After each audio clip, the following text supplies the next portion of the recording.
గొర్రె పిల్లైనటువంటి నజరేయుడైన యేసుక్రీస్తు ప్రభు అనగా ఆయన ప్రకటన గ్రంథం 5వ అధ్యాయంలో వధించబడిన గొర్రె పిల్లగా యేసుక్రీస్తు ప్రభు అక్కడ ప్రత్యక్షమయ్యాడు. ఇప్పుడు ఆ గొర్రె పిల్ల రాజులకు రాజుగా, ప్రభువులకు ప్రభువుగా, సకల భూలోకాలను అనగా 3 లోకాలలో అత్యున్నతమైన నామం కలిగిన, హెచ్చింపబడుతున్నటువంటి నామం యేసుక్రీస్తు ప్రభు యొక్క నామం. ఇప్పుడు ఈ గొర్రె పిల్ల విజయోత్సవంతో పరలోకములో ప్రయాణం చేసి వెళ్తున్న సమయంలో గొర్రెపిల్లతో యుద్ధము చేయడానికి మహాసైన్యం ఒకటి వచ్చింది. ఆ సైన్యము అన్యులు, నాస్తికులు, విగ్రహారాధికులు, విడువబడినటువంటి జనాంగము, వ్యతిరేకంగా లేపబడినటువంటి జనాంగము, అంతకంటే యేసుక్రీస్తు ప్రభువుకి వ్యతిరేకంగా రూపొందించబడినటువంటి అపవాదైనటువంటి శాతాను, వీళ్ళందరూ కూడా గొర్రెపిల్లతో యుద్ధము చేసేటువంటి సమయం అది. ఆ సమయంలో ఓ ప్రత్యేకమైన మాటను మీ ముందు ఉంచాలని కోరుకుంటున్నాను. గొర్రెపిల్ల అనగా యుద్ధము చేతురు గాని, గొర్రెపిల్ల ప్రభువులకు ప్రభువును, రాజులకు రాజై ఉన్నందున తనతో కూడా ఉండిన వారు అని రాయబడింది. ఇప్పుడు ఆ పరలోకములో యుద్ధము జరుగుతుంది. ఆ యుద్ధములో ఆ గొర్రెపిల్లతో పాటు ఎవరున్నారు? సాక్షాత్తు యేసుక్రీస్తు ప్రభుతో పాటు ఎవరున్నారు అనంటే, మొదట ఎవరంటే పిలువబడిన వారు అని రాయబడింది. పిలువబడిన వారు మొదట గొర్రెపిల్లతో ఉన్నారు. గొర్రెపిల్లతో మొదట పిలువబడిన వాళ్ళు ఉన్నారు. ఈ రాత్రి దేవుని యొక్క ఉద్దేశం, పరలోకములో గొప్ప యుద్ధము జరుగుతుంది. ఆ యుద్ధములో అనగా జయించువారు అనగా యేసుక్రీస్తు ప్రభుని వెంబడించే వాళ్ళు దేవుని కావాలని దేవుని వాక్యం చెప్తుంది. ఈ భూలోకములో నీవు నేను దేవుని కొరకు జీవించాలంటున్నాం, బాగుంది. కానీ పరలోకముకి వెళ్ళే వాళ్ళు ఎంతమంది? పరలోకములో జీవ గ్రంథములో తమ పేరును లిఖింప చేసుకొని, ఆ గ్రంథములో నా పేరుంది కనుక నేను పరలోకములో వెళ్ళగలుగుతున్నటువంటి కృతనిశ్చయత కలిగి చెప్పే వాళ్ళు ఎంతమంది? పరలోకములో దేవుని సింహాసనం దగ్గర నిలబడినప్పుడు అనగా ఆయన ధవల సింహాసనం దగ్గర, అది తీర్పు కొరకు విధించబడినటువంటి సింహాసనం. ధవల సింహాసనము తీర్పు కొరకు విధించబడిన సింహాసనం. ఆ సింహాసనం దగ్గర సంఘం ఉండదు. ఆ సింహాసనం దగ్గర సంఘం ఉండదు. It's called the final destination of the throne of the judgement. అంతిమ తీర్పు కలిగినటువంటి ఆ తీర్పులో సకల జనులందరూ కూడా ఆ సింహాసనం ముందు నిలబడతారట. ఆ సింహాసనం ముందు సకల ప్రజలు వచ్చి నిలబడతారు. వాని క్రియల చొప్పున ప్రతి వానికి తీర్పు తీర్చే సమయం ఆసనం అవుతుంది. ఎవరి పేరైతే ఆ జీవ గ్రంథంలో ఉండదో, ఎవరి పేరైతే ఆ జీవ గ్రంథంలో రాయబడదో, వారు మండుచున్న నిత్య అగ్నిగుండంలోకి వెళ్ళాలి. అక్కడ అగ్ని ఆరదు, పురుగు చావదు. భయంకరమైనటువంటి నాశనకరమైనటువంటి హేయ వస్తువుతో కలిసి వారు యుగ యుగాలు, కోటాను కోట్ల సంవత్సరాలు కాలేటువంటి అంతిమ తీర్పది. ఇప్పుడు సంఘము ఎవరి కొరకు సిద్ధపరచబడుతుందంటే, సాక్షాత్తు యేసుక్రీస్తు ప్రభు యొక్క రాకడ కొరకు సిద్ధపరచబడుతుంది. కొట్టండి చప్పట్లు గట్టిగా. సంఘము ఎవరి కొరకు సిద్ధపరచబడుతుందంటే, యేసుక్రీస్తు ప్రభు యొక్క రాకడ కొరకు సిద్ధపరచబడుతుంది. సంఘము ఎవరి కొరకు ఎదురు చూస్తుందంటే, పెళ్లి కుమారుడు రాబోతున్నాడని ఎదురు చూస్తుంది. సేవకులమైన మేము ఎందుకు సేవ చేస్తున్నామంటే, ఆయన ఎదుట నిలబడినప్పుడు, ఆ మహిమ కలిగిన సింహాసనం ఎదుట నిలబడినప్పుడు, క్రీస్తు న్యాయ సింహాసనం ఎదుట మేము నిలబడినప్పుడు దేవుడు మాకిచ్చే బహుమానాలు తీసుకోవడానికి ఇక్కడ మేమందరము కూర్చొని సేవ చేస్తున్నాం. ఆమేన్. ఇందులో ఎవరు గొప్ప ఎవరు తక్కువ లేరు. Nobody could not be exalted in sight of all heathens. They will be stand before them as for the Gentiles. అన్ని జనుల మధ్య ఎందుకు నజరేయుడైన యేసుక్రీస్తు ప్రభు యొక్క రక్షణ సువార్తను సేవకులు ప్రకటిస్తున్నారంటే, ఆ పిలువబడిన దేవుని చేతికి తమ జీవితాలు అప్పగించుకొని ఆయన చేత ఎవరైతే ఏర్పాటు చేయబడ్డారో వారు ఆయన చేతిలో ఒదిగిపోవడానికి ఈ రాత్రికాల సమయంలో సేవకులందరూ సంఘాన్ని సిద్ధపరుస్తున్నారు. స్తోత్రం చెప్పండి గట్టిగా. ఇంకొకసారి గట్టిగా చెప్పండి. అందుకే ఏవేల గ్రంథంలో రాయబడింది, పెళ్లి కుమారుడు అంతఃపురంలో నుండి రావలను, పెళ్లి కుమార్తె గదిలో నుండి సిద్ధపరచబడవలను రాయబడిందండి. మీరు ఈ వాక్యాన్ని ఎంత బాగా నిశ్చితంగా పరిశీలిస్తే అంత గొప్పగా మీకు ఒక మర్మం అర్థమవుతుంది. ఇప్పుడు సంఘం ఎక్కడ సిద్ధపరచబడుతుందంటే 4 గోడల మధ్య, అనగా 4 గోడల మధ్య సంఘము సిద్ధపరచబడుతుంది. అందుకే ఏవేల గ్రంథం 2వ అధ్యాయంలో పెళ్లి కుమారుడు అంతఃపురముల నుండి రావలను, పెళ్లి కుమార్తె గదిల నుండి సిద్ధపరచబడవలను రాయబడింది. ఇప్పుడు సంఘాన్ని సిద్ధపరిచే బాధ్యత ఎవరిదంటే ఆశీర్వాదం గారిది. సంఘాన్ని సిద్ధపరిచే బాధ్యత ఎవరిదంటే డేవిడ్ రాజు గారిది. సంఘాన్ని సిద్ధపరిచే బాధ్యత ఎవరిదంటే నాది. సంఘాన్ని సిద్ధపరిచే బాధ్యత ఎవరిదంటే యెహోషువ గారిది. ఇక్కడున్న ప్రతి దైవజనుడిది సంఘాన్ని సిద్ధపరిచే బాధ్యత. కానీ సంఘానికి అర్థం కావట్లేదు. సంఘం అనగా ఏర్పాటు చేయబడిన ప్రజలు, యేసుక్రీస్తు ప్రభు యొక్క రక్తము చేత కడగబడిన ప్రజలు, క్రీస్తు యొక్క రక్తము చేత కడగబడి తమను తాము సంపూర్తిగా దేవునికి అప్పగించుకున్న ప్రజలు. కానీ రాత్రి ప్రజలకు అర్థం కాని విషయం ఏంటంటే యేసుక్రీస్తు ప్రభు మధ్యాకాశానికి వచ్చినప్పుడు సంఘము ఒక్క సెకండ్లో, అనగా రెప్పపాటులో ఎత్తబడుతుంది. కొట్టండి చప్పట్లు గట్టిగా. రెప్పపాటులో ఎత్తబడుతుంది. ఈ రాత్రి పరిశుద్ధాత్మ దేవుడు ఒక ప్రశ్న నిన్ను నన్ను వేయనిమ్ము. నీవు నేను సిద్ధపరచబడుతున్న సంఘములో ఉన్నాం. నీవు నేను సిద్ధపరచబడుతున్న సంఘములో ఏర్పాటు చేయబడిన వ్యక్తులుగా ఉన్నాం. ఇప్పుడు రెప్పపాటులో మారే వాళ్ళు ఎంతమంది ఇక్కడి నుంచి? ఇప్పుడు మధ్యాకాశంలోకి యేసుక్రీస్తు ప్రభు వస్తే, కోరేష్ గారు ఉన్నట్టుగుండి యేసుక్రీస్తు ప్రభు మధ్యాకాశంలోకి వస్తే విడువబడే వాళ్ళు ఎంతమంది? ఎత్తబడే వాళ్ళు ఎంతమంది?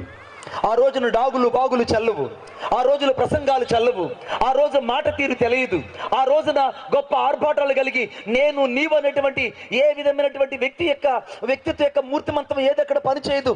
కేవలము రెప్పపాటులో మార్చబడే సమయం అది. సంఘము రెప్పపాటులో మారే అనుభవంలో ఉండాలని దేవుని వాక్యం చెప్తుంది. ఈ రాత్రి నీకు నాకు పరిశుద్ధాత్మ దేవుడు వేస్తున్న ఒక అత్యున్నతమైన ప్రశ్న ఏంటంటే, ఈ రాత్రి యేసుక్రీస్తు ప్రభు వస్తే నువ్వు రెప్పపాటులో మార్చబడే అనుభవంలో ఉన్నావా? రెప్పపాటులో మార్చబడ్డం ఏంటో ఒకసారి వాక్యం ఏం చెప్తుందో చూద్దాం. అనగా 2వ యోహాను రాసిన పత్రిక 2వ అధ్యాయం 2వ వచనం రాయబడింది. ప్రియులారా, మనమేమవుదాం అది ఇంకా ప్రత్యక్షపరచబడలేదు, కానీ ఆయన ప్రత్యక్షమైనప్పుడు ఆయన ఉన్నట్టుగానే ఆయన పోలియుందుమని ఎరుగుదుమని రాయబడింది. ఈ రాత్రి యేసుక్రీస్తు ప్రభు మధ్యాకాశంలోకి వస్తే నీవు నేను ఎలా ఉన్నామంటే సాక్షాత్ యేసుక్రీస్తు ప్రభు ఎలా ఉంటే అలాగా మారిపోతాం. స్తోత్రం చెప్పండి గట్టిగా, ఇంకా గట్టిగా చెప్పండి. ఇక్కడున్న సేవకులైన మేము కూడా, యెషయా అన్న రూపం కలిగి మారడు. మణిబాబుని నేను నా రూపం కలిగి నేను మారను. ఎందుకంటే అనగా రోమిల్ వస్త పత్రిక 12వ అధ్యాయం 1వ వచనం రాయబడింది, సజీవ యాగముగా మీరు ఆయనకు సమర్పించుకొని రూపాంతరము పొందుడని రాయబడింది. You to be like as the Jesus Christ as the transformed అని రాయబడింది. రూపాంతరం చెందాలి, సంఘము రూపాంతరం చెందాలి. ఈ సభలకు వచ్చిన వాక్యం అంటున్న నీవు రూపాంతరం చెందాలి. నువ్వు రూపాంతరం చెందకపోతే క్రీస్తు యొక్క స్వారూప్యం నీలోకి రాదు. రూపాంతరం చెందకపోతే క్రీస్తు యొక్క పరిణామం నీలోకి రాదు. నువ్వు రూపాంతరం చెందకపోతే క్రీస్తు యొక్క స్వారూప్యము నీ అంతరంగంలో రాదు.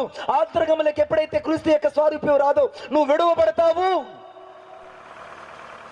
విడువబడిన వాడి పరిస్థితి ఆ రోజు కడుఘోరంగా ఉంటుంది. విడువబడిన సంఘము పరిస్థితి చాలా ఘోరంగా ఉంటుంది. ఆ విడువబడిన వాళ్ళు ఎవరో కాదు బిడ్డ, యేసుక్రీస్తు ప్రభు యొక్క వాక్యం విని కూడా ఇంకా సెల్ ఫోన్ చూసుకునే వాళ్ళు, వాక్యం వింటూ కూడా ఇంకా పెడార్థంగా ఆలోచించే వాళ్ళు, వాక్యం వింటూ కూడా దేవుడు నాతో మాట్లాడుతుంటే నేను ఎందుకు ఇలా ఉండాలని తమను తాము ప్రశ్నించుకునే వాళ్ళు ఇంకా ఈ రాత్రి ఇక్కడ లేకపోలేదు. అందుకే దేవుని యొక్క వాక్యం చెప్తుంది, ఆయన ప్రత్యక్షమైనప్పుడు ఆయన ఉన్నట్టుగానే ఆయన పోలి ఉందమని రాయబడిందండి. ఈ రాత్రి యేసయ్య పోలిక ఎంతమందిలో కనబడుతుంది? సహోదరుడా సహోదరి, నా 2 చేతులు నీకు దండం పెట్టి చెప్తున్నా, నా 2 చేతులు నీకు దండం పెట్టి చెప్తున్నా, యేసుక్రీస్తు ప్రభు మధ్యాకాశంలోకి వస్తే ఈ రాత్రి యేసుక్రీస్తు ప్రభు యొక్క ముఖరూపంలోకి, యేసుక్రీస్తు ప్రభు యొక్క రూపాంతరంలోనికి, యేసుక్రీస్తు ప్రభు యొక్క ముఖ ఛాయిస్లోకి మారిపోయే మనుషులు ఎంతమంది ఇక్కడ ఉన్నారు? అందుకే వాక్యంలో రాయబడింది, రక్త మాంసాలు దేవుని రాజ్యాన్ని స్వతంత్రించుకొనలేవు కానీ రక్త మాంసాలు దేవుని రాజ్యంలోకి వెళ్ళలేవు. స్తోత్రం చెప్పండి గట్టిగా. అనగా ఈ శరీరముతో ఎవరు పరలోకానికి వెళ్ళలేరు, ఈ దేహముతో ఎవరు పరలోకానికి వెళ్ళలేరు. ఎందుకంటే వాక్యంలో ఏమంది, క్షయత అక్షయతను ధరించుకుంటుంది, మర్త్యత అమర్త్యను ధరించుకుంటుంది, ఆత్మానుసరణ మనసు శరీరానుసరణ మనసును విడిచిపెడుతుంది. ఈ రాత్రి నీవు నేను గ్రహించాల్సింది, మన జీవితంలో ఈ రక్త మాంసాలతో పరలోక రాజ్యానికి వెళ్ళలేవు, కానీ ఆత్మ సంబంధమైన పోలికలోనికి, ఆత్మ సంబంధమైన మనుషుల యొక్క రూపంలోనికి, ఆత్మ సంబంధమైన తేజస్సులోనికి ఈ రాత్రి నువ్వు రావాలనేది దేవుని ఉద్దేశం. ఒప్పుకున్న వాళ్ళు చప్పట్లు కొట్టండి గట్టిగా. ఇప్పుడు సంఘం ఎవరి కొరకు ఎదురు చూస్తుందంటే ఆయన రూపంలోకి మారే వాళ్ళ కోసం ఎదురు చూస్తుంది. ఆయన రూపంలోకి మారే మనుషుల కోసం ఎదురు చూస్తుంది. అందుకే దేవుని యొక్క వాక్యం రాయబడింది. మొదటి తెస్సలోనికీయులకు రాసిన పత్రిక 4వ అధ్యాయం. అందరూ బైబిల్ తీయాలని నేను కోరుకుంటున్నాను. మొదటి తెస్సలోనికీయులకు రాసిన పత్రిక 4వ అధ్యాయం 17వ వచనం. ఆ మీదట సజీవులమై నిలిచి ఉండు మనము వారితో కూడా ఏకముగా ప్రభువును ఎదుర్కొనుటకు ఆకాశ మండలమునకు మేఘముల మీద కొనిపోబడుదుము. ఇది వాక్యం చెప్తున్న సత్యము. ఇప్పుడు సేవకులమైన మేము, విశ్వాసులైన మీరు, మనమందరము సిద్ధపరచబడుతున్న సంఘములోకి వెళ్ళాలి. ఆ సంఘము అనగా క్రీస్తు యొక్క స్వారూప్యంలోకి మారాలి. ఇప్పుడు మధ్యాకాశంలోకి యేసుక్రీస్తు ప్రభు వచ్చినప్పుడు మొదట సమాధుల్లో ఉన్నటువంటి వారు మొదట లేస్తారు. హల్లెలూయా. ఈ మధ్యకాలంలో ఆశీర్వాదం అయ్యగారు కావలిలో రూపాయి మిద్దెని ఒక ఊరుంది, రూపాయి మిద్దెని ఒక వీధి ఉంది. రేపటి నుంచి కావలి ఏబిఎం గ్రౌండ్లో మీటింగ్స్ ఉన్నాయి. నేను ఆ యొక్క ఇంటిని ఓపెన్ చేయడానికి నన్ను పిలిచారు. నేను అన్నాను, ఏంటండి ఇక్కడ అంటే ఇల్లు ఓపెన్ చేయాలి మణిబాబు గారు, మీరు సాయంత్రం వీలు చూసుకొని రండి అన్నారు. నేను అక్కడికి వెళ్ళాను. వెళ్తే నాకు ఆశ్చర్యం వేసింది. ఏంటనంటే చుట్టూ శ్మశానం ఉంది, చుట్టూ క్రైస్తవ శ్మశానం ఉంది. ఆ శ్మశానం మధ్యలో ఒక రిటైర్డ్ టీచర్, రిటైర్డ్ అయిన ఆమె ఒక ఫ్లాట్ కొనుక్కొని, ఆ ఫ్లాట్ ఒకటి కొనుక్కొని అక్కడ రేకులు ఒకటి కట్టుకొని ఆ రేకులు ఇంట్లో ఓపెన్ చేయడం నన్ను పిలిచింది. నేను అనుకున్నాను, ఈమెకి ఏమన్నా మతి చెల్లించిందా? ఇన్ని సమాధులు ఇక్కడ ఉండగా ఈ సమాధుల మధ్యలో ఒక ఫ్లాట్ కొనుక్కోవడం ఈమెకు అవసరమేనా? ఒక ఫ్లాట్ కొనుక్కొని ఇక్కడ ఇల్లుని కట్టుకోవడం ఈమెకు అవసరమేనా? రాత్రిపూట ఎన్ని దయ్యాలు వచ్చి ఇంట్లో కాపురం ఉంటాయో తెలియదు. అసలుకి ఉంటుందా పోతుందన్న భయము నాకు మొదట వేసింది. వెంటనే ఆమెను అడిగాను నేను, అమ్మా నీకు ఈ ఊర్లో ఎక్కడ ఫ్లాట్ దొరకలేదా? ఎందుకు ఈ శ్మశానం దగ్గరే, ఈ యొక్క క్రైస్తవుల సమాధుల తోట దగ్గరే ఎందుకు తల్లి నువ్వు ఇల్లు కొన్నావంటే ఆమె ఒక మాట అనింది, మణిబాబు గారు నేను వాక్యాన్ని వాక్యంగా నమ్ముతా. హల్లెలూయా. దేవుని వాక్యం ఏం చెప్తుంది? నిద్రించిన వారు అనగా వారు మొదట లేపబడతారని దేవుని వాక్యం చెప్పబడింది. నేను ఈ సమాధుల తోట దగ్గర ఎప్పుడైతే నా నివాసాన్ని ఏర్పరచుకుంటానో ప్రతిరోజు నిరీక్షణ కలిగి ఆ సమాధులు చూస్తూ ఉంటాను. ఎప్పుడైతే ఇవి దబ దబ దబ దబని శబ్దం వచ్చి ఒక్కసారిగా తూర్పు నుండి పడమటి నుండికి ఒక మెరుపు మెరిసినప్పుడు మధ్యాకాశంలో క్రీస్తు వస్తాడో మొదట లేపబడేది మృతులు మాత్రమే. కొట్టు చప్పట్ల గట్టిగా, ఇంకా గట్టిగా. మొదట లేపబడేది మృతులు. ఎప్పుడైతే మృతులు లేపబడతారో అప్పుడు సంఘమంతా కూడా రెప్పపాటులో మార్చబడ్డానికి గుండెలు బాదుకుంటూ సిద్ధపడి రూపాంతరం చెందడానికి ఎదురు చూచే క్షణం అది. ఆ శుభకరమైన తరుణం నా జీవితంలోకి ఎప్పుడు వస్తుందని ప్రతిరోజు నిరీక్షణ కలిగి నేను ఇక్కడున్నానే కానీ నేను ఒక పిచ్చిదాన్ని కాదు అన్నది. హల్లెలూయా. నేను ఒక పిచ్చిదాన్ని కాదండి. నేను వాక్యాన్ని నమ్ముతాను. ఏమని వాక్యం నమ్ముతున్నాను? నిద్రించిన వారు మొదట లేస్తారు, ఆ మీదట సజీవులైన మనము అనగా లేపబడతామని దేవుని వాక్యం చెప్తుంది. కనుక ఇదిగో మొదట లేచేది వీళ్ళే. ఈ సమాధులు తెరవబడిన ఒక క్షణంలో నన్ను నేను రూపాంతరపరచుకోవడానికి, సిద్ధపరచుకోవడానికి నాకున్న భక్తి జీవితాన్ని బట్టి నేను ప్రభు పాదాలు పట్టుకుంటాను. ఆ క్షణంలో నేను మారిపోతాను, నాకు ఆ నమ్మకం ఉందని చెప్పింది. ఆమెకే ఆ యొక్క భయం ఉంటే ఈ రాత్రి ఎంతమందికి భయం ఉంది ఇక్కడ వచ్చిన వాళ్ళకి? నేను ఫలానా సంఘానికి వెళ్తాను అని పెద్ద పాస్టర్ గారు ఒక లెటర్ రాసింది చేతికిస్తే ఏ దేవదూతని పరలోకంలో అంగీకరించదు. హల్లెలూయా. ఏ దేవదూత నీ సంఘంలో ఉన్న విశ్వాసిని అక్కడ యాక్సెప్ట్ చేసి అక్కడ అనుమతించరు. హల్లెలూయా. నేను ఫలాని పెద్ద సంఘానికి వెళ్తాను, మా సంఘానికి 40,000 50,000 మంది వస్తారు, ఆ సంఘ కాపరి నేను ఒక లెటర్ రాస్తున్నాను దేవదూత, ఈ యొక్క ఉత్తరం తీసుకొని ఇక్కడున్న విశ్వాసులను మీరు తీసుకొని పరలోకం చేర్చండి అంటే అక్కడ చేరుస్తారా? చేర్చరు. ఏ యొక్క ఉత్తరం అక్కడ చెల్లదు, ఏ రికమెండేషన్ చెల్లదు. మరలా చెప్తున్నాను సంఘమా, ఈ రాత్రికాల సమయంలో సంఘము రూపాంతరం చెందబడాలి. సంఘము దేవుని యొక్క రాకడ కొరకు సిద్ధపరచబడాలి. సంఘము రెప్పపాటులో క్రీస్తు యొక్క రాకడ కొరకు అనగా ఎదురు చూడాలి. కానీ సంఘము నిద్రిస్తుంది, సంఘము కునుకుపాటు కలిగి ఉన్నది, సంఘము లేఖనాలను మరిచింది, సంఘము సత్యాన్ని మరిచింది, సంఘము సత్య యొక్క వాక్య ప్రమాణాన్ని హృదయంలో స్థాపించుకోవాల్సింది పోయి క్రీస్తు యొక్క వాక్యమునకు భిన్నమైన స్వభావం కలిగి బతుకుతుంది సంఘము. జాగ్రత్త సంఘమా, యేసుక్రీస్తు ప్రభు త్వరగా రాబోతున్నాడు. ఎంత త్వరగా రాబోతున్నాడంటే అంత త్వరగా ఆయన రాబోతున్నాడు ఈ భూమి మీదకు. ఆ సమయంలో ఇప్పుడు పరలోకంలో యుద్ధము జరుగుతుంటే ఆ యుద్ధములో అనగా ఆయన వెంబడించే వారిలో మొదట ఎవరంటే ఇప్పుడు చదవండి, నేను చదివిన లేఖన భాగములో ప్రకటన గ్రంథం అనగా 17వ అధ్యాయము 14 వచ్చిన మధ్య భాగంలో మీరు ఆపారు. ఉపోద్ఘాతం అంతా తిరుక్కుంటూ మనం వచ్చాం. ఇప్పుడు నేను చదువుతున్నాను. మొదట ఎవరంటే పిలువబడిన వారు అని రాయబడిందండి. ఈ రాత్రి సంఘాన్ని దేవుడు పిలుస్తున్నాడు. ఈ రాత్రి సంఘాన్ని దేవుడు పిలుస్తున్నాడు. సంఘం అంటే ఎవరో కాదు, యేసుక్రీస్తు రక్తం చేత కడగబడి ఆయన రక్తం చేత విమోచించబడిన వారు, ఆయన రక్తం చేత ముద్రించబడిన వారు, ఆయన రక్తం చేత కొనబడిన వారు సంఘము. ఈ సంఘాన్ని రాత్రి దేవుడు పిలుస్తున్నాడు. ఎందుకు పిలుస్తున్నాడంటే ఒకసారి చదవండి, జెఫన్యా గ్రంథం 1వ అధ్యాయం 7వ వచనం.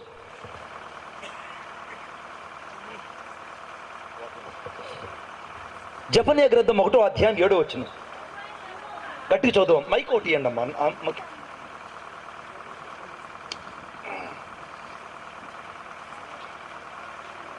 ప్రభు అయిన యెహోవా దినము సమీపమాయను, ఆయన బలి ఒకటి సిద్ధపరిచి ఉన్నాడు, తాను పిలిచిన వారిని ఆయన ప్రతిష్ఠించి ఉన్నాడు. యెహోవా సన్నిధిని మౌనముగా ఉండుడి. ఈ వాక్యాన్ని మరలా చదువుతున్నాను, గమనించండి. ఆయన బలి ఒకటి సిద్ధపరిచి ఉన్నాడు. ఇప్పుడు యుగాంతం వచ్చింది. యుగాంతము అనగా యుగాంతపు రోజుల్లో నీవు నేనున్నాము. మీకు అద్భుతమైన మాట చెప్తాను. యాకోబు తన కుమారులందరినీ 12 మందిని పిలిచి అంత్య దినాలలో జరగబోయే సంగతిని మీకు చెప్తానన్నాడు. స్తోత్రం చెప్పండి గట్టిగా. దేవుడు అన్నగారు ఎప్పుడు చెప్పారండి ఈ మాట? ఆది కాండం ప్రారంభంలోనే అనగా మనస్సాక్షి యుగంలో ప్రజలు జీవించి ఆ తర్వాత ధర్మశాస్త్ర యుగంలోకి వెళ్ళే సమయానికి యాకోబు తన తలాపిడి మీద తల వంచి తన 12 మంది కుమారులు పిలిచి వారిని దీవించిన విధానం గురించి వ్రాయబడ్డ మాట ఏంటంటే, అంత్యకాలమందు నేను మీకు తెలియచే సంగతులు చెప్తానన్నాడు. స్తోత్రం కలుగునుగాక. అంటే ఆది కాండంలోనే అంత్యకాలం సమీపించిందని యాకోబుకు దేవుడు ప్రవచించి చెప్తే సంఘం ఇంకా అంత్యకాలం అంటే నమ్మట్లేదు. సరిగ్గా ఇదేలాగనే జరిగింది బిడ్డ. నోవాహు ఇలాగనే పరిచర్య చేస్తున్నాడు.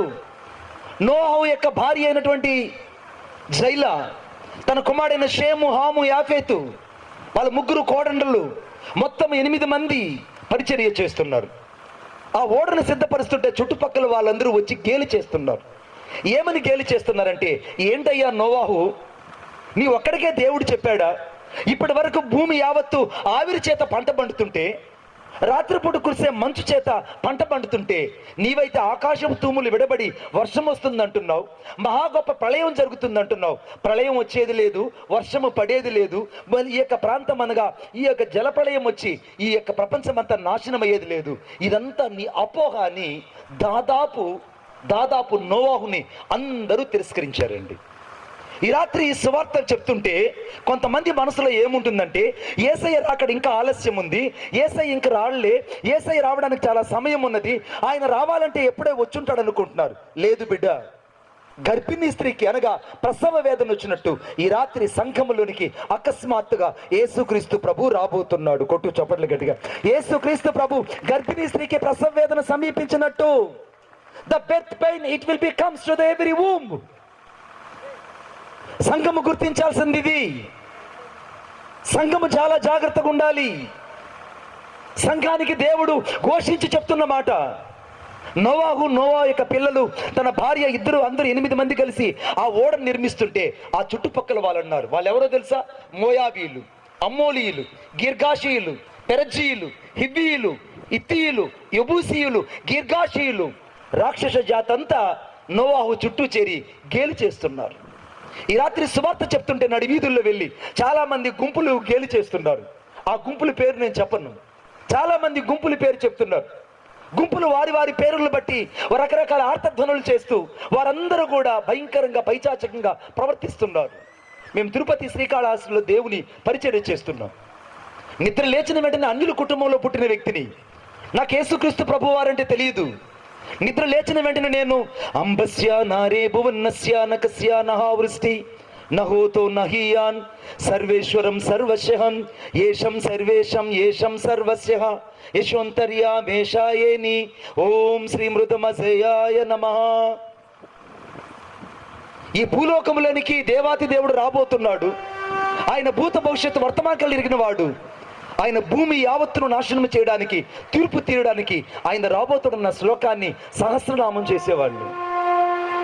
ప్రతిరోజు ఆ యొక్క నీళ్ళల్లో, స్వర్ణముఖి నదిలో మోకాటంత నీళ్ళలో నిలబడి ఆ సహస్రనామం చెప్తుంటే నేను అనుకునేవాడిని, నేను మోక్షానికి వెళ్తానేమో అనుకునేవాడిని, నేను మోక్షానికి దగ్గరగా ఉన్నాను అనుకునేవాడిని.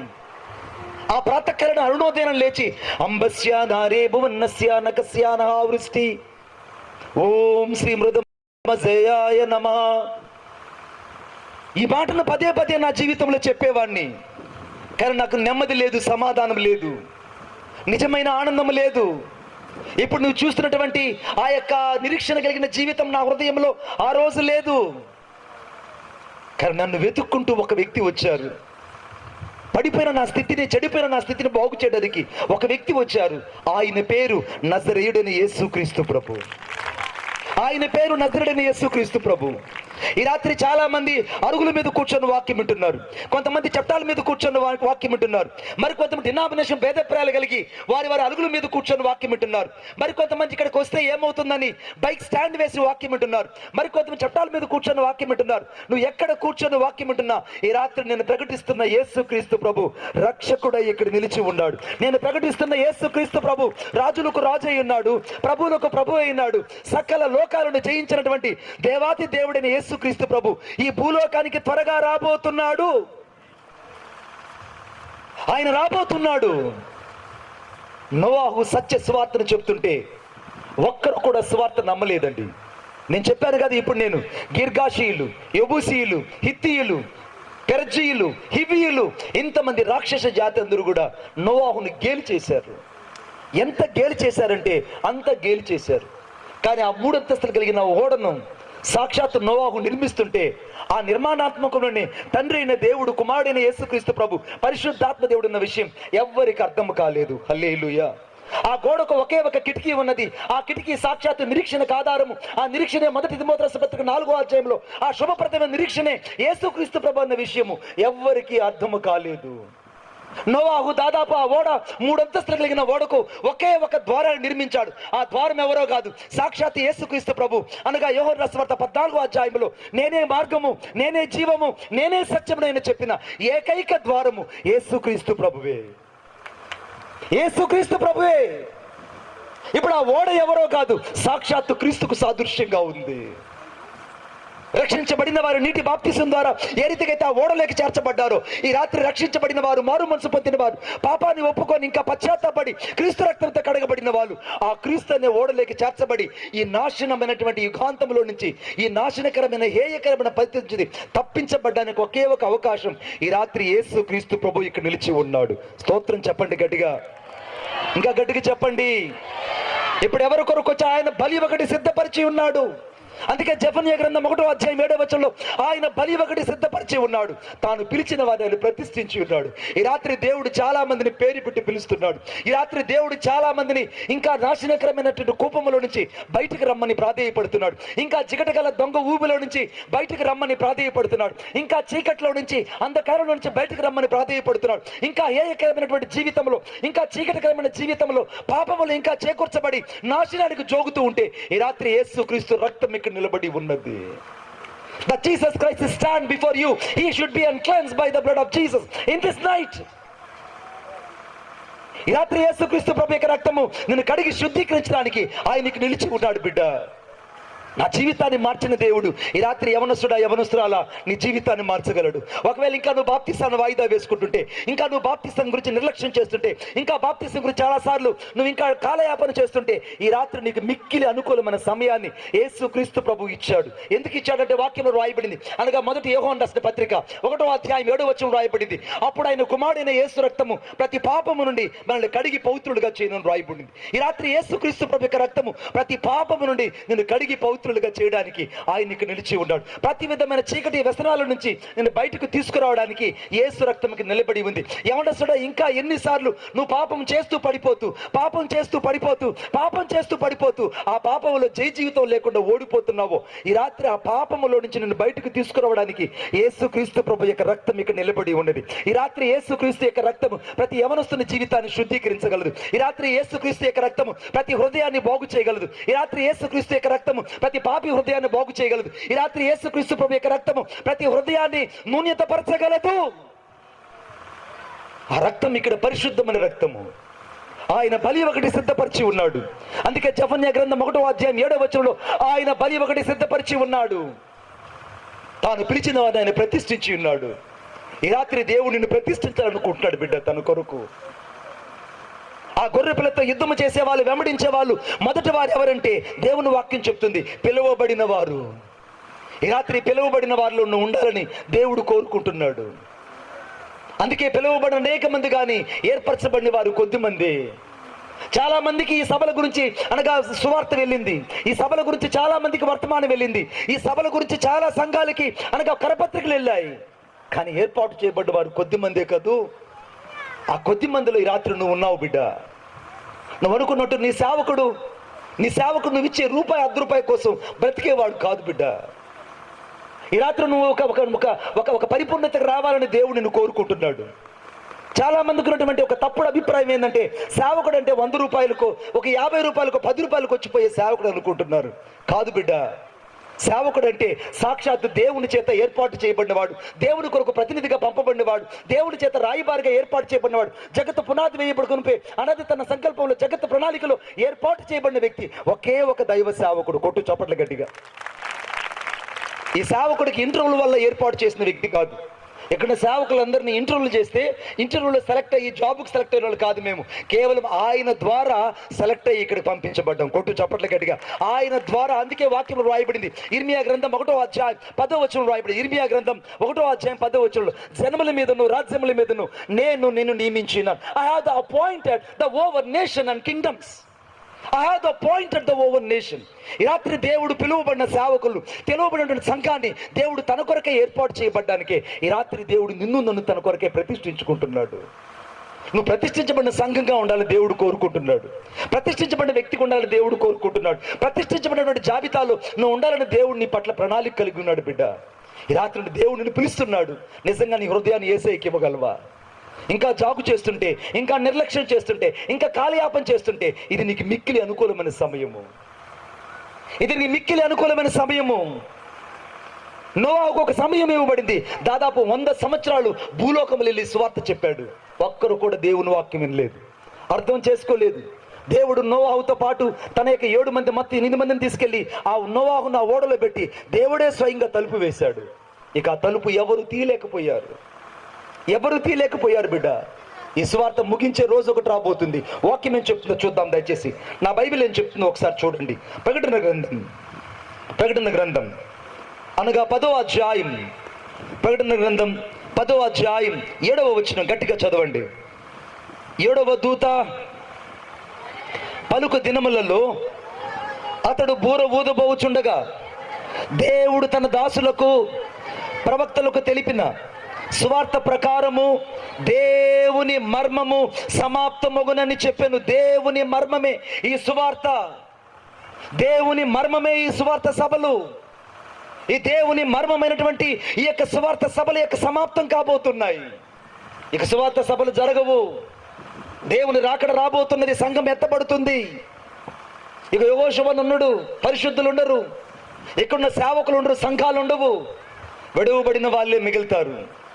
వాళ్ళు వచ్చి ఎంత చప్పట్లు కొట్టినా పరిశుద్ధాత్మ దేవుడు సంఘముతో కూడా ఎత్తబడినందున, ఎంత గోజాడి ఎంత మీరు ఎక్కుళ్ళు పుట్టి ఏడ్చినా పరిశుద్ధాత్మ దేవుడు సంఘముతో కూడా భూమి మీద నుంచి ఎత్తబడినందున ఇక మీలోకి ఏ చలనము కలగదు.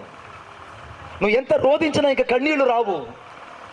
మంచి మంచి ఇన్స్ట్రుమెంట్ తెచ్చి ఆ దినాన్ని ప్లే చేసినా నీ హృదయంలో చలనం కలగదు. కారణం ఏంటంటే సంఘముతో పాటు పరిశుద్ధాత్మ దేవుడు భూలోకం నుంచి ఎత్తబడతాడు. స్తోత్రం చెప్పండి గట్టిగా, ఇంకా గట్టిగా చెప్పండి.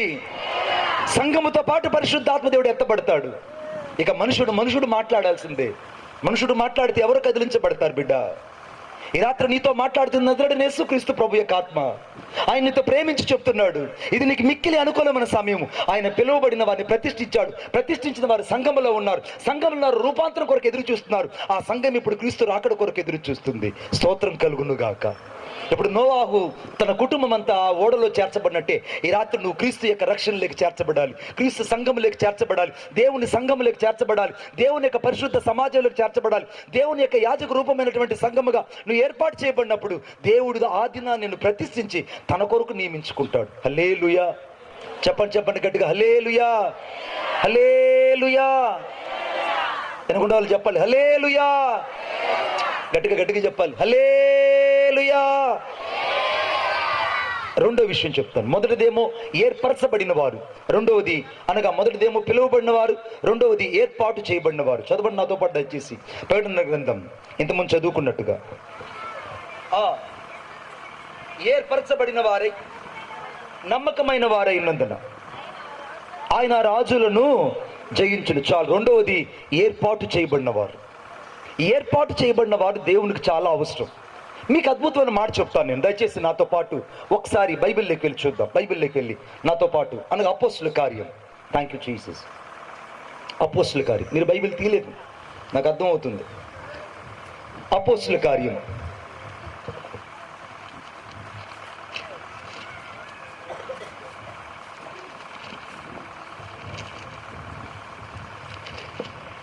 అపోస్తుల కార్యం 9వ అధ్యాయము 15వ వచనం. అందుకు ప్రభువు, నీవు వెళ్ళుము, అన్య జనుల ఎదుటను రాజుల ఎదుటను ఇశ్రాయేలు ఎదుటను నా నామము భరించుటకు ఇతడు నేను ఏర్పరచుకున్న సాధనమై ఉన్నాడు. స్తోత్రం చెప్పండి గట్టిగా. రెండవది ప్రకటన గ్రంథము అనగా 17వ అధ్యాయంలో ఏర్పాటు చేయబడిన వాళ్ళు, ఏర్పరచబడిన వాళ్ళు మాత్రమే ఆ గొర్రె పిల్లను వెంబడిస్తారు పరలోకములో. ఆ మహాయుద్ధములో అనగా గొర్రె పిల్లతో యుద్ధము చేయడానికి వచ్చినటువంటి ఆ శత్రు యొక్క సమూహములతో కలిసి అనగా యేసుక్రీస్తు ప్రభుతో కలిసి ఆ యుద్ధములో ప్రయాణించేది ఎవరంటే ఏర్పరచబడిన వారు. ఈ రాత్రి ఏర్పరచబడిన వారు మాత్రమే గొర్రె పిల్లను వెంబడిస్తారు. స్తోత్రం చెప్పండి గట్టిగా, ఇంకోసారి గట్టిగా చెప్పండి. మీకు ఆశ్చర్యమైన మాట చెప్తాను నేను. యేసుక్రీస్తు ప్రభుకి దాదాపు 12 మంది శిష్యులు. 12 మంది శిష్యులు. వారిలో ఇస్కరియోతు యూదా తన యొక్క స్థానాన్ని కోల్పోయి అతని స్థానంలో మత్తయి అనే వ్యక్తిని ఏర్పాటు చేసుకొని అపోస్తుల కార్యం 1వ అధ్యాయంలో దేవుడు వారిని పరిపూర్ణతనగా 12 మందిగా మార్చి వారిని ఒక నియమించబడిన సంఖ్యకు అనగా ఆయన చేర్చాడు. అందరూ కలిసి మేడ గది మీద ఎదురు చూస్తుంటారు. ఈ సమయంలో పరిశుద్ధాత్మ దేవుడు అగ్ని జ్వాలల వలె వారి మీదకి దిగి వచ్చాడు. వాక్ శక్తి అనుగ్రహించిన కొలది వారు అన్య భాషలతో మాట్లాడుతూ ఉన్నారు. ఒక్కొక్కరి మీద అనగా ఆయన విభాగింపబడి అనగా ఆయన పరిశుద్ధాత్మ దేవుడు అగ్ని వలె వారి మీదకి వచ్చినట్టుగా వాక్యం రాయబడింది. మీరు బాగా గమనించండి. ఇప్పుడు సంఘము విస్తరించబడుతుంది, సంఘము వ్యాప్తి చెందుతుంది, సంఘము విశాలపరచబడుతుంది. సంఘము అనగా నలువైపులా విశాలపరచబడి ఆయన విస్తరిస్తూ ఉన్నాడు. హల్లెలూయా. ఈ సమయంలో ఈ 12 మందికి లేనటువంటి ఒక ప్రత్యక్షత ఒక అపోస్తలుడు పౌలుకు మాత్రమే దొరికింది. ఈ మాటను చాలా జాగ్రత్తగా గమనించండి. ఈ భూలోకంలో 12 మంది అపోస్తలు సేవ చేస్తుంటే ఈ 12 మంది అపోస్తలకి యేసుక్రీస్తు ప్రభు అర్థమైతే వారందరికంటే భిన్నముగా అపోస్తలుడైన పౌలుకి అర్థమైనట్టుగా వాక్యం చెప్తుంది. బాగా గమనించండి. దేవుడి చేత ఏర్పాటు చేయబడ్డ వ్యక్తి ఎవరి చేత కూడా మొదట మన్నన పొందడు. దేవుని చేత ఏర్పాటు చేయబడ్డ వ్యక్తి, those who are the chosen by the sight of the Lord, he shall not be honored to anybody in this world. దేవుడి చేత ఏర్పాటు చేయబడిన వ్యక్తిని ఎవరు కూడా భూలోకంలో మొదట అంగీకరించరు. దైవజనుడా, దైవజనురాలా, నువ్వు ఎవరి చేతైనా తృణీకరించబడి, ఎవరి చేతైనా అంగీకరించబడకుండా, ఎవరి చేతైనా తిరస్కరించబడుతుంటే ఈ రాత్రి నువ్వు భయపడవద్దు. దేవుని వాక్యం చెప్తుంది, దేవుని చేత ఏర్పాటు చేయబడిన వాళ్ళు మనుషుల ఏర్పాటులో ఉండరు. స్తోత్రం చెప్పండి గట్టిగా. ఇంకొకసారి గట్టిగా చెప్పండి. వారికి కార్లు బంగళాలు ఉండవు, వారికి హోదాలు ఉండవు, వాళ్ళ చుట్టూ మంది మార్బలాలు ఉండవు. వారు ఎలా అంటే సాధారణ they will be as a meeker అని ఒకసారి రాగలరు. They will be meeker as a stand as like to the as a normal thing. ఇప్పుడు ఈ దైవజనుడు ఉన్నారు, అన్నున్నారు, జాన్ బాబు గారు ఉన్నారు. జాన్ బాబు అన్నగారితో పాటు ఒక 5-6 మంది సేవకులు వచ్చి మంది మార్బలంగా వచ్చారనుకోండి. అందరూ ఏం చేస్తారు? ఒకసారిగా లేచి అన్నారండి అన్న కూర్చోండి అన్న అంటారు.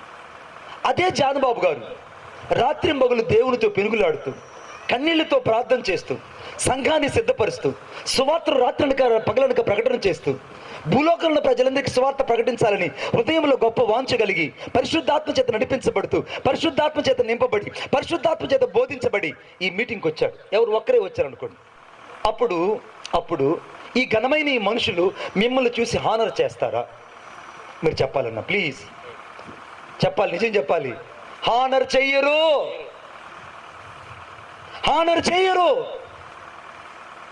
ఎందుకు ఆనర్ చేయరంటే వాక్యం చెప్తుంది, నీవు నా నామము కొరకు భరించబడబోయే శ్రమలన్నిటి కొరకు ఏర్పరచబడిన సాధనమై ఉన్నాడు. కొట్టు చప్పట్లు గట్టిగా.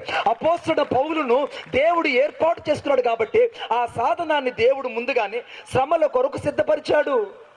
ఇప్పుడు 12 మందికి లేని గొప్ప ధన్యత 12 మందికి అర్థం కాని యేసుక్రీస్తు ప్రభు ఒక అపోస్తలుడైన పౌలుకే ఎందుకు గొప్పగా అర్థమయ్యాడంటే, అపోస్తలుడైన పౌలు యేసుక్రీస్తు ప్రభు ద్వారా ఏర్పాటు చేయబడ్డాడు. స్తోత్రం చెప్పండి గట్టిగా. ఈ రాత్రి ఏర్పాటు చేయబడిన దైవజనులకి ఘనతలు ఉండవు బిడ్డ. ఏర్పాటు చేయబడిన దైవజనులకి గొప్ప గొప్ప మంది మార్బలాలు కనబడు. మరి ఘనత చెందినటువంటి దైవ సేవకులకి ఒకవేళ అన్నీ ఉండొచ్చేమో కానీ దేవుని చేత నడిపించబడే సేవకులకి దేవుడు మాత్రమే తోడై నడిపిస్తాడు. ఇంకా గట్టిగా. థ్యాంక్ యూ జాన్ బాబు అన్న. నేను చెప్పా కదా, అదే జాన్ బాబు అన్న 10 మందిని పిలుచుకొస్తే మేము 10 మంది లేసి కూర్చొని పెట్టి ఆయన కూర్చోబెట్టి పక్క కూర్చుంటాం. కానీ అదే దైవజనుడు నిండు హృదయంతో కన్నీరు కాడుస్తూ ముఖమంతా మరి దేవుని సన్నిధిలో ఏడ్చి కృంగిపోయి, హృదయంలో ఆత్మల పట్ల పరితాపం కలిగి, అంతరంగంలో దేవుని కొరకే ఘోష కలిగి ప్రార్థిస్తూ ఈ మీటింగ్కి వస్తే, జాన్ బాబు గారు వచ్చారా, అలా కూర్చుంటారులే, ఏం కాదులే అంటారు. కానీ జాన్ బాబు గారు ఉన్న ప్రసవ వేదన ఒక యేసుక్రీస్తు ప్రభువుకు మాత్రమే అర్థమవుతుంది. హల్లెలూయా.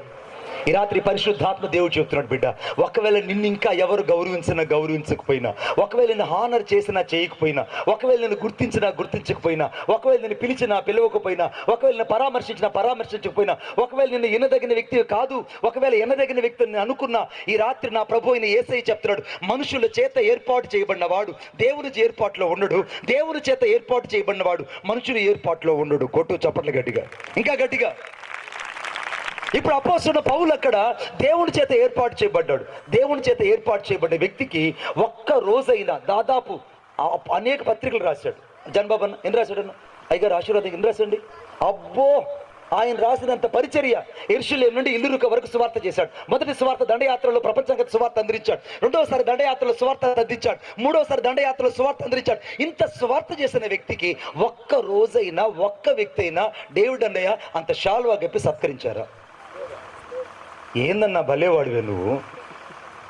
3 సార్లు సువార్త దండయాత్ర చేసిన వ్యక్తి, 3 సార్లు ప్రపంచానికి అంత సువార్త అందించడానికి యెరూషలేము నుండి ఎల్లూరిక వరకు కడుపు మార్చుకొని ప్రయాణం చేసిన వ్యక్తి, దేవుని కొరకు ఆకలి దప్పులు కలిగిన వ్యక్తి, కపట సహోదరుల చేత దాహం కలిగిన వ్యక్తి, రాత్రిపూట దొంగల చేత, జాగరాల చేత, ఉపవాసాల చేత, ఆకలి దప్పుల చేత, అనేక సార్లు రాళ్ల చేత కొట్టబడ్డ వ్యక్తి, ఒక్కరు కూడా భూమి మీద నువ్వు క్రీస్తు సేవకుడు అని చెప్పలేదు బిడ్డ. ఏర్పాటు చేయబడిన సేవకుడికి ఏ మనుషులు భూలోకంలో ఘనత ఇవ్వరు, కానీ నీకు నాకు ఘనత ఇచ్చే ఒకే ఒకరు నజరేయుడైన యేసుక్రీస్తు ప్రభు రాబోతున్నాడు. కొట్టు చప్పట్లు గట్టిగా. నజరేయుడైన యేసుక్రీస్తు ప్రభు నీ పరిచర్యను చూసి గణపరిచే రోజు ఒకటి రాబోతుంది. నీ పరిచర్యను దేవుడు దర్శించే రోజు ఒకటి రాబోతుంది. నీ పరిచర్యను చూసి ఆశీర్వదించే రోజు ఒకటి రాబోతుంది. నీ పరిచర్యను దేవుడు విశాలపరిచే రోజు ఒకటి రాబోతుంది. ఎందుకంటే వాక్యం రాయబడింది, నువ్వు తూర్పు తట్టు పడమటి తట్టు వ్యాపించదని రాయబడింది. ఈ రాత్రి దేవుడు ఏర్పాటు చేయబడిన సేవకులు తూర్పు తట్టు పడమటి తట్టు వ్యాపింప చేయబోతున్నాడు. స్తోత్రం చెప్పండి గట్టిగా. దేవుడు వ్యాపింప చేయబోతున్నాడు. అపోస్తలుడైన పౌలు ఇంత సువార్త చేస్తే కనీసం ఏ ఒక్క శిష్యులు కూడా ఒక్క రోజు కూడా రాలేదు. తన జీవితంలో సగభాగము బొండాల చేత బంధించబడి ఇంటిలో ఉన్న చెరలో ఉన్న వారికి జైలు గోడల మధ్య కూర్చొని పత్రికలు రాస్తూ బ్రతికాడు. ఆఖరికి రోమాకి వెళ్ళినప్పుడు రోమాలో శిరచ్ఛేదనం చేయబడి రక్తం అనగా ముండం వేరుగా శిరస్సు వేరుగా ఎగిరి పడిపోయిందండి. సువార్తికుడికి లోకం ఇచ్చిన ఘనత. Every evangelist has the honour by the man the God could not be అనీటుడు. దేవుడు అతని కొరకు ఎందుకు సిద్ధపరచాడు? అన్యూచుడు అంటే మనుషులు మూసిన ప్రతి దాన్ని దేవుడు తెరవబోతున్నాడు. స్తోత్రం చెప్పండి గట్టిగా. అన్మ్యూచుడ్ అంటే అర్థం ఏం తెలుస్తా? నువ్వు అన్ని మూసేసి ఉండొచ్చు, కానీ దేవుడు నీ కొరకు అన్ని తెరవబోతున్నాడు. స్తోత్రం చెప్పండి. ఇంకొకసారి చెప్పండి, ఇంకొకసారి గట్టిగా చెప్పండి. దేవుడు నిన్ను తన ప్రణాళికని రాత్రి ఏర్పాటు చేసుకున్నాడు కనుక, నువ్వు ఏర్పాటు చేయబడిన సేవకుడు గనుక, ఏర్పాటు చేయబడిన విశ్వాసి గనుక, ఏర్పాటు చేయబడిన సంఘాను గనుక ఈ రాత్రి దేవుడు ఘనత ఇచ్చి ఆయన దేవుడు నిన్ను ఘనపరిచే సమయం ఆసన్నమైంది. హల్లెలూయా. ఆయన శిరచ్ఛేదనం చేసి అలాగా మొండెం వేరుగా తల వేరుగా ఎగిరి పడిపోతే ఒక్కరు కూడా రాలేదండి.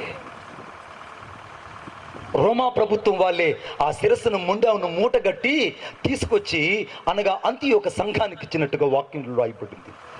కొరింథీ సంఘం వాళ్ళు చివరిలో వచ్చి ఒక కాస్త ధనికమైన సంఘం, ఆ సంఘం వచ్చి ఆ భూస్థాపన కావాల్సిన సమకూర్చారట. అందరూ ఆ సమయంలో పోగేసుకుంటారండి. కానీ ఈ రోజుల్లో సేవకులంటే ఘనతను బట్టి ఖ్యాతిని బట్టి మనుషుల యొక్క కారులో వచ్చాడా, అతను ప్లేన్లో వచ్చాడా, నడిచి వచ్చాడా, వచ్చాడా చూస్తున్నారు. కానీ అతను దేవుని ఆత్మతో వచ్చాడా లేదని చూసే రోజులు కరువైపోయాయి బిడ్డ. నేను ఎంతో బాధతో చెప్తున్నా, దేవుని ఆత్మను చూసే మనుషులు కరువైపోయారు. ఈ రాత్రి సంఘమా నువ్వు గ్రహించాల్సింది, దేవుని ఏర్పాట్లో నువ్వు ఉన్నావు కనుక మనుషులు నిన్ను గుర్తించినా గుర్తించకపోయినా దేవుడు నిన్ను హెచ్చించే సమయం ఆసన్నమైంది. స్తోత్రం చెప్పండి గట్టిగా. ఇంకా గట్టిగా చెప్పండి, ఇంకా గట్టిగా చెప్పండి. మూడో విషయం చెప్తున్నాను. మూడో విషయం అనగా వారు గొర్రెపిల్లతో ఉన్నవారు. మొదట పిలువబడిన వారు, రెండవది ఏర్పాటు చేయబడిన వారు, మూడవది ఎవరంట? నమ్మకమైన వారు అని రాయబడింది. ఆమేన్ చెప్పండి గట్టిగా. మూడో వాళ్ళు ఎవరంట? చెప్పాలి గట్టిగా. నమ్మకమైన వారు. అందరూ చెప్పండి, నమ్మకమైన వారు. నమ్మకమైన వారు. సామెతల గ్రంథంలో ఒక మాట రాయబడింది, నమ్మకంగా ఉండేవానికి మెండైన దీవెనలు కలుగునని. ఈ రాత్రి దేవునికి నమ్మకంగా ఉండేవాళ్ళు ఎంతమంది? దేవునికి నమ్మకంగా ఉండేవాళ్ళు ఎంతమంది? దేవుడు మనకు అప్పగించిన పనిలో నమ్మకంగా ఉండేవాళ్ళు ఎంతమంది? దేవునికి ఇచ్చిన పని చిన్నది కావచ్చు, దేవునికి ఇచ్చిన పని గొప్పది కావచ్చు, లేదా దేవునికి ఇచ్చిన పని చాలా తక్కువది కావచ్చు. ఆ పనిలో నమ్మకంగా ఉండేవాళ్ళు దేవునికి కావాలని దేవుని వాక్యం చెప్తుంది. మీకు అద్భుతమైన మాట చెప్తాను నేను. నమ్మకంగా ఉండేవాళ్ళు ఎప్పుడు కూడా వాళ్ళ గురించి పేర్లు ప్రస్తావించబడవు. హల్లెలూయా. పక్కన కైగుడు ஒரு பார் சொல்லுங்கன்னப்பா. தமிழ் தெரியுமா? அண்ணா ஜான் பாபு நமக்கு தமிழ் தெரியுமா? தமிழ் தெரியாது, కొంచెం தான் தெரியும். ఓకే, ரொம்ப సంతోషం ఆచా. పక్కన చెప్పండి, చెయ్యిచ్చి ఆశీర్వాదే గారు పక్కన వాళ్ళకి చెయ్యిచ్చి ఒకసారి చేద్దాం. నమ్మకంగా ఉన్న వారికి మెండైన దీవులు కలుగును. నమ్మకంగా కూడా మెండైన దీవులు కలుగును. ఆమె చెప్పండి గట్టిగా. మీకు అద్భుతం మాట చెప్తాను. చాలా చాలా చాలా ఇంపార్టెంట్ విషయం ఇది. చాలా చాలా భద్రం, అందరూ హృదయంలో భద్రం చేసుకో. నమ్మకంగా ఉండేవానికి మెండైన దీవులు కలుగుతాయి. నమ్మకంగా ఉండే వాళ్ళకి మొదట ఏం చేస్తుందంటే ప్రారంభం ఉండదు, ముగింపు ఉండదు, మధ్యస్థం ఉండదు. అంటే వారి ప్రారంభము కనపడినా ముగింపు ఎలా ఉంటుందో ఎవరికి అర్థం కాదు. హల్లెలూయా. మీకు అద్భుతం మాట చెప్తాను నేను, మీకు అద్భుతం మాట చెప్తాను. మరియమ్మ గర్భవతి అయింది. మరియమ్మను తీసుకొని యేసేపు ఐగుప్తుకి వెళ్ళాడు. ఐగుప్తు నుంచి మరలా యెరూషలేముకి తీసుకొచ్చి బెత్లెహేములో పెట్టాడు. ఆ తర్వాత యేసేపు ఏమయ్యాడో ఎక్కడైనా బైబిల్లో ప్రస్తావించబడిందా? అదే మనమైతే ఏమనుకుంటాం, ఏందండి దేవుడు గారు నన్ను ఆరంభంలో ఆ నిండు గర్భవతిని తీసుకొచ్చేటప్పుడు వాడుకొని, తర్వాత నువ్వు అక్కడి నుంచి నెగూబుకి అనగా ఐగుప్తు దేశాన్ని తీసుకెళ్ళేటప్పుడు వాడుకొని, అక్కడి నుంచి బెత్లెహేముకి తీసుకెళ్ళేటప్పుడు వాడుకొని, అర్థమైందా? కైసరు ఐగుప్తుకు తీసుకెళ్ళినప్పుడు ఆ జనసంఖ్య రాసేటప్పుడు అక్కడ లూకా రాసిన 2వ అధ్యాయం మొదటి వచనంలో అక్కడ నన్ను వాళ్ళతో పాటు లైన్లో నిల్చోబెట్టి ఇన్ని నా దగ్గర పరిచర్య చేపించి నా ముగింపు రాయకపోతే ఏమన్నా నాకు వాల్యూ ఉంటుందా అని అడుగుంటామని చెప్పండి. చెప్పండి గట్టిగా. అడగమా? చెప్పాలి గట్టిగా. అడగమా? మనము మామూలుగా అడగమంటే బాబు హైకోర్టు దాకా వెళ్ళి అడుగుంటామండి, హైకోర్టు దాకా వెళ్ళి ఉంటామండి. కానీ నమ్మకంగా ఉన్నవాళ్ళు, దేవునికి నమ్మకంగా ఉన్నవాళ్ళు దేవుడు ఎలా వాడుకుంటే అలాగ వాడుకొని కనుమరుగైపోతారు. కొట్టు చప్పట్లు గట్టిగా, ఇంకా గట్టిగా. దేవుడు ఎలా వాడుకుంటే అలా కనుమరుగైపోతారు. ఆ తర్వాత యేసేపు యొక్క ఇతివృత్తాంతం కానీ, యేసేపు యొక్క మరణం కానీ, యేసేపు యొక్క చివరి యొక్క లైఫ్ ఆఫ్ ఎగ్జిస్ట్మెంట్ ఆఫ్ స్టోరీ కానీ ఎక్కడ కూడా దేవుడు ప్రస్తావించలేదు. అందుకు ఒక్క రోజు కూడా యేసేపు ప్రశ్నించలేదు. హల్లెలూయా. నమ్మకంగా ఉండేవాళ్ళు తిరుగుబాటు చేయరు, నమ్మకంగా ఉండేవాళ్ళు ఎదురు మాట్లాడరు, నమ్మకంగా ఉండేవాళ్ళు ఎందుకు అని ప్రశ్నించరు. ఆమెను చెప్పండి గట్టిగా. కానీ సంఘంలో నీ పేరు చెప్పకపోతే ఎన్నిసార్లు తిరగబడతావో. కొంత అలిగివెళ్ళిపోతారు. జాషువా, ఈ మధ్య నేను ఒక సంఘటన విన్నా. కొంతమంది, మీరేమో అపార్థం చేసుకోకండి, అలిగివెళ్ళిపోతున్నారు కొంతమంది. నాకు వాళ్ళని చూస్తే భయం వేసింది. ఛార్జీలు ఉన్నాయి, బస్సులు ఉన్నాయి, లేదా బైకులు ఉన్నాయి. అర్థమైందా? అలిగివెళ్ళిపోతున్నారండి, సేవకులు అలిగివెళ్ళిపోతున్నారండి. బాబు నాకు భయం వేసింది. మేము తిరుపతి శ్రీకాళహస్తిలో మా దగ్గర లేవండి ఇవన్నీ. అక్కడన్నీ సంఘాలు చాలా చిన్నగా ఉంటాయి, భక్తి జీవితం ఎక్కువ ఉంటుంది, అక్కడ వైరాగ్యం ఎక్కువ. ఇక్కడలాగా ఒకరి మీద ఒకరు మాట్లాడడం ఉండదు. దేవుడు అంటే మిక్కిలి భయం అక్కడ. సేవకులు అంటే మిక్కిలి హృదయంలో అంతరంగంలో భయము కాదు. క్రీస్తు కలిగిన మనసు కలిగి బతుకోవడానికి మేము ఎక్కడ భయపడుతుంటే, ఇక్కడేమో మీరు ఇలా ఉన్నారు. వాడు ఫ్యాన్ మీద పేరు రాలేదని చర్చికి రాకుండా ఆగిపోయాడు అంటాడు. ఫ్యాన్ మీద పేరు రాయలేదని మీటింగ్ కానుక ఇచ్చాడు, కానుక గురించి ఏదో చెప్పలేదు, ఎందుకో పనులు ఉన్నాయి చెప్పలేదు, మర్చిపోయాడు. ఏమైంది? దేవుడు నీకు రహస్యంగా చూసే ప్రతి హస్తాన్ని దేవుడు దీవిస్తాడని దేవుని వాక్యం చెప్తుంది. దేవుడు నిన్ను దీవిస్తాడు. నీకేమైంది? పేరు చెప్పలేదని, ఫ్యాన్ మీద పేరు రాయలేదని, అర్థమైందా? వాక్యానికి సమయం లేదని, చివరికి సాక్ష్యానికి సమయం లేదని సంచెత్తుకొని అలిగివెళ్ళిపోయాడండి. వీళ్ళు నమ్మకమైన వాళ్ళండి. ఏసేపు అలిగిళ్ళాడండి. చెప్పాలి కడిగి ఏసేపు అలిగిళ్ళాడా? రెండో విషయం చెప్తాను, చాలా చెప్తాను. యోనా he is the great prophet in this world, but he is doing the wonderful the ministry, but he is going to the submarine into the sea. ప్రపంచంలో మొదటిసారిగా సబ్మెరైన్లో ప్రవేశించిన వ్యక్తి ఎవరైనా ఉన్నారంటే ఒక యోనా భక్తుడు మాత్రమే. హల్లెలూయా. ఇంక ఏ వ్యక్తి కూడా సబ్మెరైన్లో ప్రవేశించలేదు. ఆ సబ్మెరైన్ కూడా దేవుడు నియమించిన తిమింగలంలో ప్రయాణం చేశాడు. ఏమండి యోహాన్ గారు? దేవుడు నియమించిన తిమింగలంలో ప్రయాణం చేశాడు. ఆ తిమింగల ఆ మత్స్యం ఒక్కసారిగా నోరు తెరిచింది. ఆ నోరులో ఒక్కసారిగా యోనాని మింగేసింది. యోనా 3 రాత్రులు 3 పగళ్ళు ఆ తిమింగలం యొక్క కడుపులోనే ఉన్నాడు. ఏ ఊరికైతే వెళ్ళకూడదు అనుకున్నాడో తిరిగి అదే ఊరికి దేవుడు పంపించాడు. తర్షీష్కి వెళ్ళాలన్న వాడిని నినేవాకి దేవుడు చేర్చి ఆ నినేవాళ్ళు దేవుడు పెట్టాడు. హల్లెలూయా. కళ్ళిద్దరు చూసే లోపల ఆ తిమింగలం కడుపు వచ్చి బయటకు రాగానే నాచు పీచు అన్నీ బయటకు వచ్చాయి. బయటకు రాగానే యోనా ఏ ఊర్లో అయితే సువార్త చెప్పకూడదన్నాడో ఆ ఊరికే దేవుడు పంపించాడు. హల్లెలూయా. దేవుడు ఎప్పుడు కూడా నమ్మకంగా ఉండే వారి జీవితంలో ఆపోజిట్ వెర్షన్లోనే పనిచేస్తాడు. స్తోత్రం చెప్పండి. ఆపోజిట్ వెర్షన్లోనే పనిచేస్తాడు. ఎందుకు ఆపోజిట్ వెర్షన్లో పనిచేస్తాడంటే, ఆయన ఎప్పుడు కూడా నిన్ను పాజిటివ్గా చూస్తాడు, కానీ అనేకులు నిన్ను ఒక నెగిటివ్గా చూపిస్తాడు. ఈ మాట నీకు అర్థమైనట్టు చెప్తాను. ఉదాహరణకి ఒక పాస్టర్ గారు ఉన్నారు. ఆయన ఎవరికి ప్రార్థన చేసిన అందరికి మగపిల్లలు ఇస్తారు. హల్లెలూయా. ఆయనకు మాత్రం 3 ఆడబిడ్డలు. కోప్పడొద్దండి. అంటే ఆయన ప్రార్థనా పరుడు కాదనుకుంటున్నారా?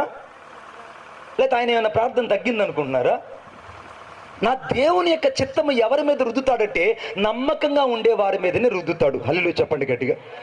ఎవరి మీద అయితే వారి మీద ఆయన చిత్తాన్ని రుద్దడు, ఆయన బలాన్ని ప్రయోగించడు, ఆయన యొక్క ఇతివృత్తాంతాన్ని అంతా కూడా వాళ్ళ మీద దేవుడు ఇంపాక్ట్ చేసేది ఎవరంటే ఎవరైతే నమ్మకంగా ఉంటారో వాళ్ళు మాత్రమే దేవుడు శోధించి, అనచి, కుదిలించి, పరిశోధించి, పరీక్షించి వారిని దేవుడు శుద్ధ శోధనం చేస్తాడు. స్తోత్రం చెప్పండి. ఇప్పుడు యోనా బయటకు రాగానే యోనా బయటకు వచ్చాడు. నినేవాకు 3 రోజులు సువార్త చెప్పాడు. 3 రోజులు సువార్త చెప్పిన తర్వాత యోనా ఏమయ్యాడో ఎవ్వరికి తెలియదు. యోనా ఎలా చనిపోయాడో తెలియదు. యోనా ముగింపేంటో తెలియదు. యోనా యొక్క చివరి యొక్క అల్టిమేటెడ్ ఆఫ్ ద లైఫ్ ఎగ్జిస్టింగ్ అనేది ఏంటో కూడా ఎవరికి తెలియదు. అదే మనమైతే ఏమైంటండి? జానబాబు నా నిజం చెప్పాలి, ఆశీర్వాద మనమైతే నేనైతే ఏం చేసి ఉంటా? ఏమండి ఆశీర్వాద గారు ఉంటారండి, పెద్ద ఆయన తీసుకుని హైకోర్టుకు పోదాం పదండి. నన్ను తిమింగలం గడుపులో 3 రోజులు హింస పెట్టించి సుప్రీంకోర్టుకు పోతానండి బాబోయ్. ఏందండి దేవుడు నన్ను నినే తర్షీష్కి వెళ్దాం అనుకున్నాను ఉద్యోగానికి. నేను అక్కడి నుంచి నన్ను నినేవాకి తీసుకెళ్ళాడు. ఆ రాత్రి దొంగల మధ్యలో నన్ను పడేశాడు. 3 రోజులు తిమింగలంలో నన్ను పడేశాడు. అక్కడి నుంచి 3 రాత్రులు 3 పగలు నినేవాళ్ళు సువార్త చెప్పించాడు.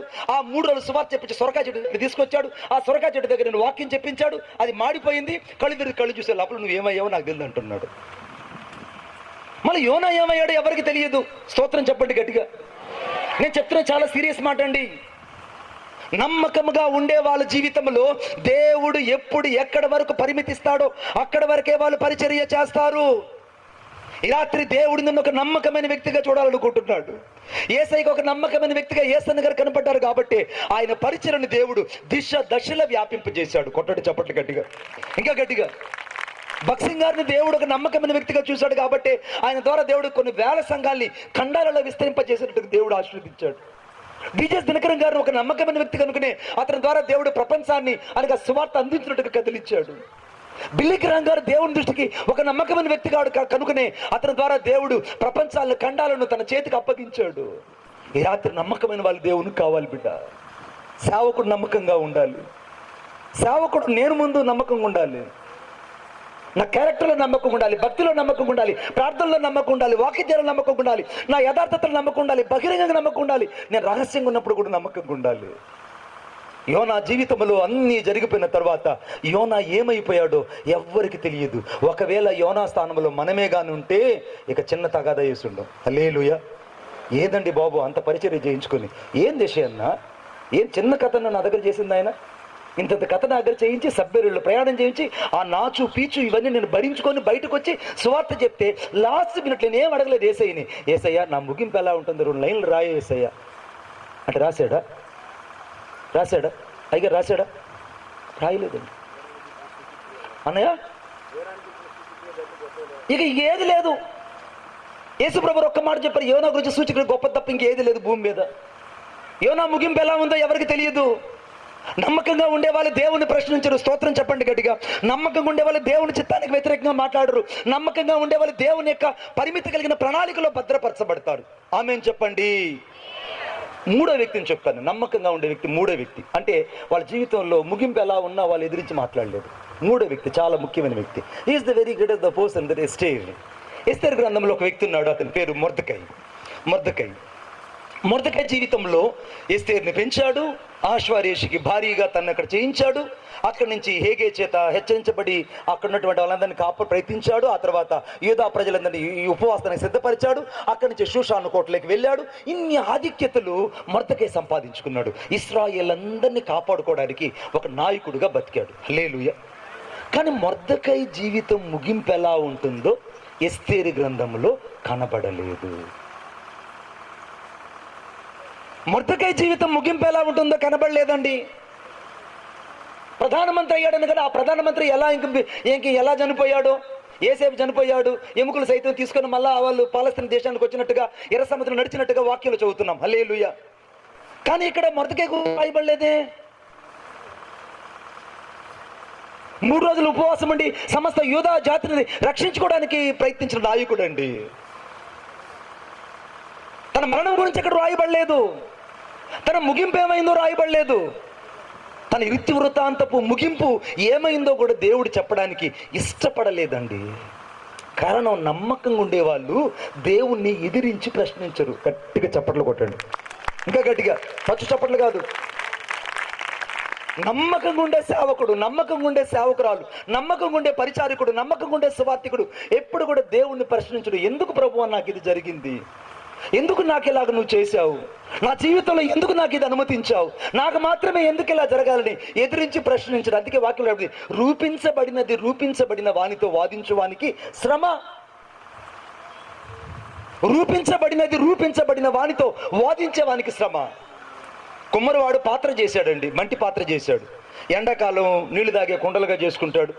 అవసరమైతే ఆ యొక్క శ్మశానం దగ్గర పగలు కొడతామే. ఏం కుండలు అంటారు అయ్యగారు వాటిని? నేను మర్చిపోయా అప్పట్లో. కాదండి, అక్కడ తలకూరు పెట్టి పగలు కొడతారే. మీరు మర్చిపోయి ఉంటారులేమ్మా, నాకు గుర్తుంది. నేనే గుర్తు చెప్తా. తలకూరు కుండలండి, శ్మశానాన్ని పగలు కొడతామే కుండలు. ఆ కుండలు కింద పడేస్తారు. 3వది ఓటు కుండలు. 4వది ఈ జాతరలలో అక్కడక్కడ పెట్టి కుండలు పగలు కొడుతుంటారు. కుమ్మరివాడు తనకిష్టమైన పాత్రను ఎలాగైనా చేయగలడు. ఆ కుమ్మరి పాత్రలు ఏమయ్యా, నన్ను మాత్రం నువ్వు శ్మశానం దగ్గర పగలగొట్టే కుండగా చేశావు, జానుబాబు గారిని ఏమో తీసుకొచ్చి అంతఃపురంలో పెట్టే కుండగా చేశావు, యెహోషువ గారిని మాత్రం ఊరవతల చలివేంద్రంలో పెట్టే కుండగా చేశావు, మణిబాబు గారిని తీసుకొచ్చి మాత్రం మట్టి కుండగా చేసి ఇక్కడ ఈ కుండల దగ్గర ఇక పెడి దగ్గర పెట్టావు అని ప్రశ్నిస్తాయండి అవి. చెప్పండి గట్టిగా. మరి నువ్వు ఎన్నిసార్లు ప్రశ్నించావు కదా యేసయ్యని? ఎన్నోసార్లు ప్రశ్నించావు సేవకుడా. ఎన్నోసార్లు నువ్వు ప్రశ్నించావు, ప్రభా నాకెందుకు ఇలా జరగాలి, నాకెందుకు ఇలా అయింది, ప్రభా నా పరిచయం ఎందుకు ఇలా అయింది, నేనెందుకు వాళ్ళలాగా లేను, నేనెందుకు వీళ్ళలాగా లేనని. దేవుని వాక్యం చెప్తుంది, వాళ్ళు రాజుల్ని జయించిన వాళ్ళు ఎవరంటే, మొదట పిలువబడిన వారు, రెండోది ఏర్పరచబడిన వారు, మూడోది నమ్మకమైన వారై ఉన్నందున వారు ఆ రాజుల్ని జయించారట. ఈ రాత్రి దేవుడు జయ జీవితం ఎవరికి ఇస్తాడంటే నమ్మకస్తులకు ఇస్తాడండి. స్తోత్రం చెప్పండి గట్టిగా. నువ్వు సేవలో నమ్మకంగా ఉండాలి, పరిచర్లో నమ్మకంగా ఉండాలి, ప్రార్థనలో నమ్మకంగా ఉండాలి, నీకు ఇవ్వబడిన పనిలో నమ్మకం, నువ్వు పట్టలెత్తే పని కూడా నమ్మకం ఉండు, పరిచర్యలో ఊడ్చే పనిలో ఉండవు నమ్మకం ఉండు, నీ సేవకుడి దగ్గర చిన్న చిన్న పరిచర్య చేసుకుంటూ నువ్వు ఉపపరిచర్య చేస్తున్న నమ్మకంగా ఉండు. ఒకవేళ నీ యొక్క పరిచర్యలో నీకు దేవుడు ఏ స్థానం ఇచ్చాడో ఆ స్థానంలో నిలబడి ఉండు. తగిన సమయం అంది హెచ్చించేవాడు దేవుడు. ఆ తగిన సమయం నీ జీవితంలో రావాలంటే ముందు ఆయన బలిష్టమైన చేతి కింద ఎవడు దీనుడై నిలబెడతాడో తగిన సమయమందు దేవుడు వాన్ని రాత్రి హెచ్చించునుగాక. అందరం లేచి నిలబెడదాం. ఈ పాటల పుస్తకాలు మీ దగ్గరకు ఉన్నాయి, అవి మీ ఎద్దకు తీసుకొని రాబడతాయి. అక్కడ కూర్చుంటే ఎవరు రారన్నా తీసుకొని మధ్యలో పంపించన్నా. నా గుండెల్లో నీవే చెప్పుబెట్టమ్మా, నా గుండె గుడిలో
స్తోత్రం.